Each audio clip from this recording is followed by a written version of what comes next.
اب ایک آخری بات کہہ کے دعا کرتا ہوں کہ دیکھو بھائی بہت بڑا مجمع ہے ماشاءاللہ، 95% مجھے نوجوان نظر آ رہے ہیں۔ یہاں سے آج صلح کر کے اٹھو اور توبہ کر کے اٹھو، اللہ سے مانگو کہ آج ہم توبہ کر کے اٹھیں، کہ توبہ ایک ایسا عمل ہے جو پچھلے سارے گناہ دھو دیتا ہے، سارے دھونے دھو دیتا ہے، سارے گناہ معاف کر دیتا ہے۔ تو میں آپ کے اور یہ جتنا بات میری آگے جا رہی میڈیا کے ذریعے جہاں جہاں جو سن رہا ہے، میں سب سے ہاتھ جوڑ کے کہتا ہوں کہ آج توبہ کر لو اپنے اللہ کی بارگاہ میں، پچھلے پر توبہ کر لو، آئندہ کے لیے صلح کر لو، انشاءاللہ مزے کی زندگی ہو جائے گی۔ میں اللہ پہ قربان جاؤں، صدقے جاؤں کہ اس نے بھی توبہ کا دروازہ ایسا کھلا رکھا ہے، نہ کوئی عدد کی قید ہے، نہ کوئی عمر کی قید ہے، نہ یہ کہتا ہے 1000 دفعہ توڑ دی تو پھر قبول نہ ہوگی، نہ یہ کہتا ہے 60 سال عمر گزر گئی تو پھر توبہ قبول نہ ہوگی، بلکہ کہتا ہے ما لم یغرغر، جب تک تیرے گلے کا سانس باقی ہے تیری توبہ کا انتظار رہے گا۔ اور پھر ساتھ یہ کہتا ہے کہ تو اتنے گناہ کر کے زمین سے اٹھا کر آسمان کی چھت کو لگا دے، پھر ایک دفعہ کہہ دے یا اللہ معاف کر تو میں سارے ہی معاف کر دوں گا، ولا ابالغ، مجھے پرواہ بھی نہیں ہوتی، پرواہ بھی نہیں ہوتی۔ میرا ایک شاگرد ہے کراچی میں، اس کے مسجد کے ساتھ ایک عورت تھی، وہ لڑکیاں سپلائی کرتی تھی، کس قدر بدترین کام۔ اس نے، میرے شاگرد نے اس عورت کے بیٹے سے دوستی لگائی اور اس کو میرے بیان کی کیسٹ دے دی۔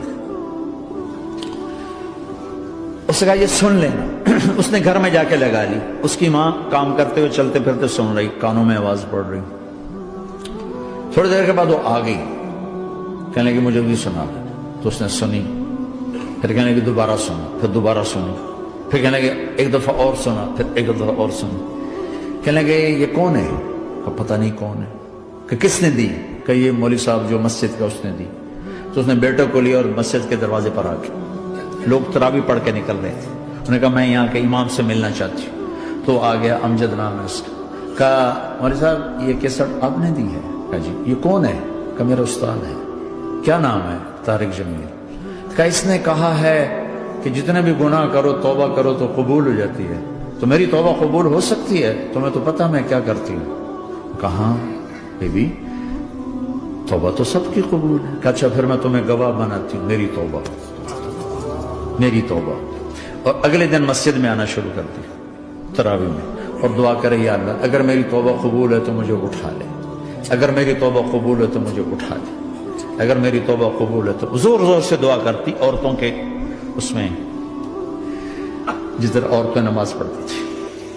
29 کی رات سجدے میں اللہ نے اس کو موت دی تھی۔ ساری زندگی لڑکیاں سپلائی کی اور موت آئی رابعہ بصری جیسے۔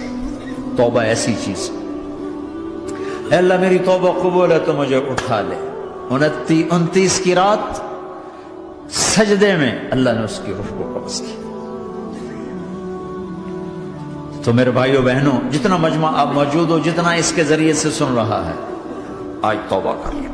پتہ نہیں نہ جانے بلا لے پیا کس گھڑی، پتہ نہیں رب کا بلاوا کب آ جائے، تو ہم توبہ کر اور اپنے مالک کو راضی کر۔ تو نیت کرتے ہو میرے ساتھ؟ سارے کرتے ہو نا؟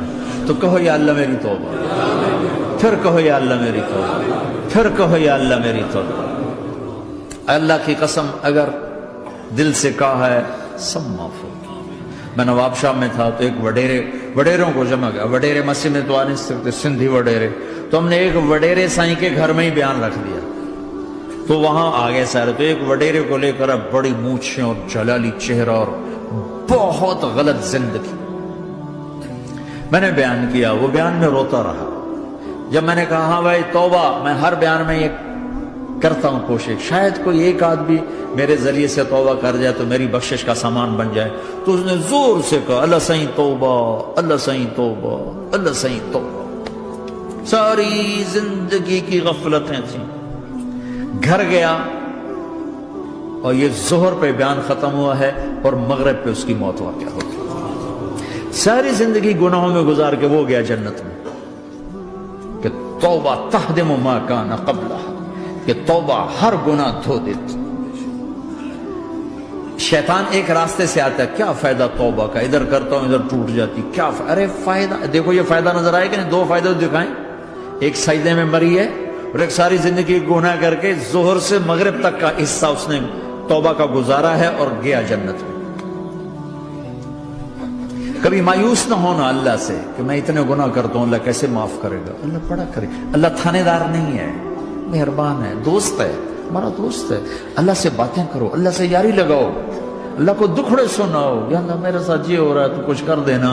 اللہ سے لاڈ کرو جیسے ماں سے لاڈ کرتے ہو. اللہ تو پیار کی چیز ہے نا کہ ڈرنے کی. ہاں ڈرنا ہے اپنے گناہوں کی وجہ سے، لیکن پیار غالب ہو، محبت غالب ہو. وہ نہیں تھا چرواہا موسیٰ علیہ السلام نے سنا، کہہ رہا اللہ سیاں تو آویں آ، تیری جوہاں کڈاں، تین تیل لاواں، تین کنگھی کراں، تین روٹی کھواواں، تین دودھ پواواں. یہ اللہ سے باتیں کر رہا. تو موسیٰ علیہ السلام نے اس کو بدبخت یہ کیا کہہ رہا ہے؟ کہہ رہا ہے یا اللہ تو میرے پاس آ، میں تمہیں تیل لگاؤں، تیری جوئیں نکالوں، تیری کنگھی کروں، تجھے بکری کا دودھ پلاؤں. تو وہ تو بیچارہ ڈر کے رونے بیٹھ گیا. جب موسیٰ علیہ السلام طور پر آئے تو موسیٰ علیہ السلام سے اللہ نے کہا موسیٰ تو نے تو میرا یار ہی مجھ سے دور کر دی، مجھے تو اس کی باتیں بڑی اچھی لگتی تھی. تو نے یہ کیا، جا اس کو خوش کر کے جیسے ناراض کر کے آئے. چلو اس روایت میں تو کوئی اونچ نیچ ہو سکتی ہے، کچی پکی بات ہو سکتی ہے، لیکن میرے نبی کی صحیح حدیث بتا رہا ہوں. میرے نبی مسجد میں صحابہ ہنس رہے تھے تو آپ نے فرمایا جو میں جانتا ہوں تم جانو تو تمہارا ہنسنا بند ہو جائے، رونا زیادہ ہو جائے. تو سب صحابہ نے زاروں قطار رونا شروع کر دیا. آپ یہ کہہ کر واپس مڑے، دروازے تک نہیں پہنچے تھے کہ جبریل آ گئے کہ میرے محبوب تو نے میرے بندوں کو اتنا زیادہ ڈرا دیا مجھ سے، جا واپس جا، جیسے رولایا ہے ایسے ہی ہنسا کے آ. اللہ پاک تو ہمارے مالک خالق، ہمارے مہربان ہیں.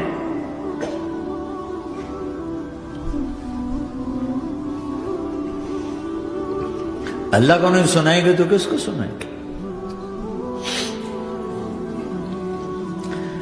تو جب کبھی توبہ ٹوٹ جائے اللہ کے واسطے مایوس نہ ہونا، پھر کر لینا، پھر کر لینا، پھر کر لینا. پتہ نہیں کون سی توبہ پکی ہو جائے، پتہ نہیں کون سی توبہ پکی ہو جائے. تو نیت کرتے ہو سارے بھائی؟ اب بہت بڑا مجمع آئے ہو، چھوٹا سا دو چھوٹے سے تبلیغ کے کام. ایک جمعرات کو مرکز میں جاؤ، ایک 3 دن ہر مہینے لگاؤ، ہر مہینے کسی بھی جماعت کے ساتھ چلے جاؤ تو انشاءاللہ آپ کو فائدہ ہوگا. جس جماعت میں 3 دن میں لگے اور میں نے کہا 4 مہینے لگاؤں گا، 4 مہینے اللہ نے تقدیر لکھی تھی تو میں آگے چلا گیا رائمنڈ سے مل گئی جماعت، سارے ان پڑھ، سارے بڑی عمر، میری عمر 18 سال اور سب 40 سال سے اوپر، 60 70 اور سب ان پڑھ اور سب ڈیرہ اسماعیل خان کے دیہاتی، اور اتنے غصے والے کہ جماعت میں روز لڑائی ہوتی تھی. ایک آدمی چائے نہیں پیا کرتا تھا تو وہ روزانہ کہتا چائے کیوں بنائی ہے، میری چوانی واپس کرو، 4 آنے میرے واپس کرو. تو 4 آنے روزانہ واپس لیتا تھا، باقاعدہ 4 آنے اس کو روزانہ واپس کیے جاتے تھے کہ میں چائے نہیں پیونی، میری چوانی واپس کرو. اور جماعتوں میں جھگڑا ہوتا ہے کہ تم نے کھانا اچھا نہیں بنایا. اس جماعت میں جھگڑا ہوتا تھا کہ کھانا اچھا کیوں بنایا، اس پہ لڑتے تھے کہ خرچہ زیادہ ہو رہا ہے. اور خرچہ کتنا ہوا تھا؟ 1 مہینے کا سفر، جانا آنا، بس کا جانا بس کا آنا. اور اس زمانے میں کوئی کھانا کھلانے والے ہیں، سب خود پکایا. 2-4 جگہ کہیں ضیافت ہوئی، 27 روپے ٹوٹل خرچ ہوا تھا. کہ زیادہ خرچہ ہے، روز لڑائی، روز لڑائی. ایک اس میں رانگڑ تھا، اس کو اذان کا بڑا شوق تھا، وہ جاتی اذان دینی شروع کر دی. وہ بھائی اللہ کے واسطے اب بھائی تو مسجد کے معاملے میں دخل نہ دے، کیوں نہ دوں، گردن لمبی ہوگی، مؤذن کی گردن لمبی ہوگی، میں تو دوں گا.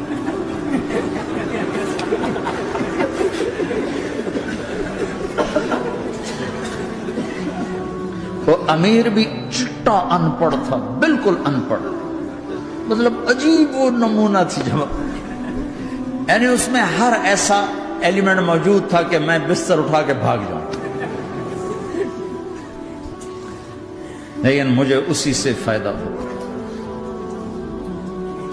کہ تبلیغ معلوماتی محنت نہیں ہے، تبلیغ صفات کو سیکھنے کی محنت. علم کو سیکھنے کے لیے مدرسے ہیں، علماء ہیں، تبلیغ تو صفات کو سیکھنے کی محنت. ایمان کسنا بنا. میں جب واپس آیا تو میں بیٹھا تھا مسجد میں، تو ایک شخص نے پوچھا آپ کہاں گئے تھے، کتنا سفر تھا؟ میں نے بتایا. کہنے کہا آپ نے کیا سیکھا؟ وہ نے مجھ سے کہا آپ نے کیا سیکھا؟ میں نے کہا میں نے اپنی مرضی کے خلاف کرنا سیکھا. کہا ماشاءاللہ ماشاءاللہ، آپ نے بہت سیکھا بہت سیکھا. وہ ساری زندگی اس سے پہلے اپنی مرضی پہ گزر، اپنی چاہتیں، اللہ نے ماں باپ سے دیا ہوا بہت کچھ، لیکن جو میری بنیاد بنی وہ سفر تھا جس میں روز لڑائی ہوتی تھی. تو کسی بھی جماعت میں چلے جاؤ، ویکنڈ چلے جاؤ، یہ نہ دیکھو کون ہے کون، چلے جاؤ. اس جانے میں اللہ کی ہدایت کا نظام چھپا ہوا ہے. اور تم میں کوئی دو ایسے نہ ہو جو لڑے ہوئے، اٹھتے ہی صلح کرنا. میاں بیوی میں کھٹ بٹ ہے، اٹھتے ہی صلح کرنا. بہن بھائی لڑے ہوئے ہو، ماں باپ سے لڑے ہوئے ہو، اٹھتے ہی صلح کرنا. جو صلح کرنے میں پہل کرے گا اللہ کا محبوب بن جائے گا. شیطان پرانا کھلاڑی ہے نا کوئی، اور ہے بھی تجربہ کار، گول بھی بڑے ٹھگا ٹھگ کرتا ہے. نہیں، وہ روزانہ اپنی میٹنگ بلاتا ہے. میٹنگ، ہاں بھائی کیا کیا؟ تو کہتے ہیں جی زنا کرایا. تو ایسے بیٹھا رہتا ہے یوں سر جھکا کر. چوری کرائی، نماز نہیں پڑھنے دی، جوا کھلایا، یوں کرتا. ایک لنگڑا بھیڑتو شیطان پیچھے سے کہتا ہے جی میاں بیوی کو لڑایا. او شاباش، کام تو کر کے آیا ہے. میاں بیوی کو لڑایا، آجا آگے آجا آگے آجا آگے آجا. اس کو بلا کر گلے لگاتا ہے، پھر یہاں اپنے پاس بٹھاتا ہے. وہ بدبختو، یہ ہے اصل کام. شرابی کی شراب اس کی ذات تک، میاں بیوی کی لڑائی، نسلیں برباد، خاندان برباد، اولاد برباد.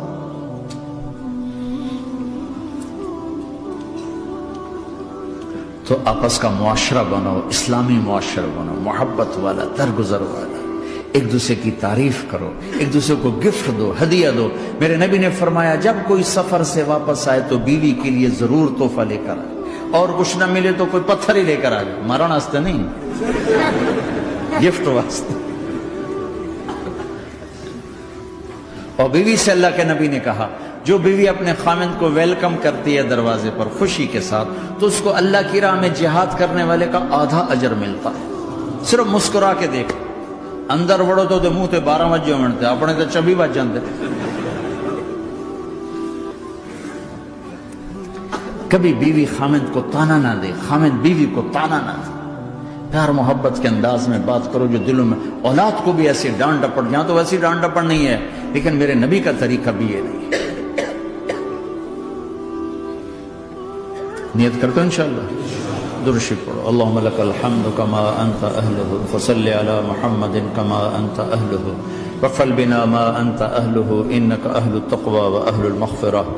اے میرے مولا، تیرے ماننے والے بندے بندیوں کا جمع غفیر ہے، بہت بڑا مجمع ہے. میرے اللہ اس غفلت کی جگہ میں یا اللہ یہ تیرے نام لینے والے جمع ہوئے ہیں، تو بھی نظر کرم فرما، نظر کرم فرما، نظر کرم فرما. محبت کی نکاح دے، محبت کی نکاح دے، محبت کا معاملہ فرما. ہم ٹوٹ چکے ہیں، ہمیں جوڑ دے. ہم بکھر چکے ہیں، ہمیں سمیٹ دے. ہم پریشان حال ہیں، ہمارا بن جا یا اللہ. دنیا کے بھی ستائے ہوئے ہیں، شیطان کے بھی ستائے ہوئے ہیں. اور میرے مولا ایمان بھی کمزور ہے، جان بھی کمزور ہے یا اللہ. جیسے کمزور بچے پہ ماں باپ کی محبت زیادہ ہوتی ہے، ہم تیرے کمزور بندے ہیں، ہم پہ اپنی محبت کو زیادہ فرما، اپنی الفت کو زیادہ فرما، اپنے تعلق کو زیادہ فرما. یہ مجمع پتہ نہیں کہاں کہاں سے تیری محبت میں آیا ہے. مستورات بھی، مرد بھی، 3 گھنٹے بیٹھے بیٹھے یا اللہ تیری محبت میں بیٹھے ہیں. نہ کوئی پیچھے سیاست کی غرض ہے، نہ کوئی کسی مال کی غرض ہے، نہ کوئی آہ واہ کی غرض ہے. سب تیری محبت میں آئے. اے میرے مولا تو ہم سب کے دلوں کو اپنی محبت کے لیے قبول فرما لے، قبول فرما لے. یا اللہ تجھ سے دور ہو کر بہت دکھ دیکھے ہیں، تیری نافرمانیاں کر کے بہت دکھ دیکھے ہیں، اے میرے آقا، اے میرے مالک، اے میرے مالک، پتہ نہیں کب تیرا بلاوا آ جائے، تیری عزت کی قسم ہم یہ غفلت کی موت نہیں مرنا چاہتے، ہم یہ غفلت کی موت نہیں مرنا چاہتے، لیکن میرے مولا نفس ہمارے اوپر غالب ہے، ہم سے طاقتور ہے، ہمیں گرا دیتا ہے، ہم ہر دفعہ توبہ بھی کرتے ہیں، پکی نیت بھی کرتے ہیں، لیکن یا اللہ یہ نفس ہمیں گرا دیتا ہے، شیطان اوپر گرا دیتا ہے۔ اے میرے مولا، اے میرے آقا، ہم پہ نظر کرم فرما، جیسے ٹانگوں سے کمزور چلتا ہے تو گر جاتا ہے، ایسے ہی ہم ایمان کے کمزور ہیں، 4 قدم آگے چلتے ہیں تو 50 قدم پیچھے جا گرتے ہیں، ہر دفعہ تجھ سے وعدہ کرتے ہیں پھر ہر دفعہ توڑ کے بیٹھ جاتے ہیں۔ اے رب کریم ذوالجلال اللہ، اے مہربان کریم حنان منان اللہ، آج ہم تیری بارگاہ میں توبہ کر رہے ہیں، تو ہمیں نظر محبت دے دے، نظر عنایت دے دے، اس دل کو قبول فرما لے، ان قدموں کو، ہاتھوں کو، آنکھوں کو قبول فرما لے، ان میں سے ہر کمی نکال دے، ہر گناہ نکال دے، یا اللہ ہماری جسمانی کمیاں بھی دور کر دے، ہمارے سر سے لے کر پاؤں تک، ہمارے سر کے دماغ کے یا اللہ فطور نکال دے، بیماری نکال دے، آنکھوں کا غلط دیکھنا نکال دے، آنکھوں کی بیماری نکال دے، کانوں کا غلط سننا نکال دے، کانوں کی بیماریاں نکال دے، یا اللہ، یا اللہ ہاتھ کی، پاؤں کی، دل کی، سینے کی، پھیپھڑے کی، گردوں کی، ہڈیوں کی، گوشت کی، پوست کی، کھال کی، یا اللہ ہر قسم کی بیماریوں سے ہمیں نجات عطا فرما دے، یا اللہ اس مجمع کی حفاظت فرما، ان کی نسلوں کی حفاظت فرما، جو ہمارے بچے اس ماحول میں گم ہو گئے ہمیں واپس عطا فرما دے، جو بچیاں اس ماحول میں گم ہو گئی ہمیں واپس عطا فرما دے، اور جو تیرے دین پر جمے ہوئے ہیں انہیں ہمت عطا فرما، انہیں روشن نشان بنا، انہیں مشعل راہ بنا، انہیں ہدایت کا نمونہ بنا، ان کو ہدایت کا چلتا پھرتا یا اللہ نمونہ بنا دے، ہدایت کا سورج بنا دے، یا اللہ سچائی ہمارا زیور بنا دے، سچائی ہمارا حسن بنا دے، اپنے اور اپنے حبیب کی محبت ہمارے دل کا وظیفہ بنا دے، اپنے حبیب کی محبت ہمارے دل کا وظیفہ بنا دے، یا اللہ ہم سب سے راضی ہو جا، اس مجمع سے راضی ہو جا، یا اللہ ہم نے توبہ کی ہے اس پہ میں پختہ فرما دے، یا اللہ اس مسجد کو آباد فرما، ہماری مساجد کو آباد فرما، ہمارے مدارس کو آباد فرما، مکاتب کو آباد فرما، جیسے نسل بڑھ رہی ہے ویسے دین کی ضروریات بھی بڑھ رہی ہیں، انہیں اپنے غیب سے پورا فرما، انہیں اپنے غیب سے پورا فرما، انہیں اپنے غیب سے پورا فرما، یا اللہ ربنا آتنا فی الدنیا حسنہ وفی الآخرۃ حسنۃ وقنا عذاب النار، وصلی اللہ تعالی النبی الکریم، آمین۔